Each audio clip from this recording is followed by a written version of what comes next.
নমস্কার, আসুন মোমেন্ট ফার্নিচারে আর দেখে যান আমাদের নতুন এনসেট সোফার কালেকশন। এই এনসেট সোফাটি অপারেট করা খুব ইজি। জাস্ট এরকম ভাবে এটিকে অপারেট করা যায়।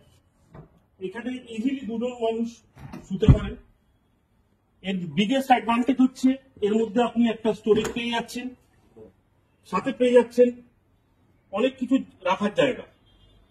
এটা আমাদের নিজস্ব ফ্যাক্টরিতে বানানো, 22টি কোয়ালিটি চেক পাস করার পরে এটা আমরা কাস্টমারদের দিয়ে থাকি। এটা আপনি বিভিন্ন ফ্যাব্রিকের কালারে পাবেন। এর ফোমের ডেনসিটি খুব ভালো। কুশনগুলো দেখতে পারেন গোল্ডেন কাজ করা আছে, কুশনের মধ্যে গোল্ডেন ভালো এমব্রয়ডারি করা আছে। As per customer choice, customer যে কোনো কালারে এটা নিয়ে নিতে পারেন। চলে আসুন মোবাইল ফার্নিচারে, পেয়ে যান আকর্ষণীয় অফার। নমস্কার।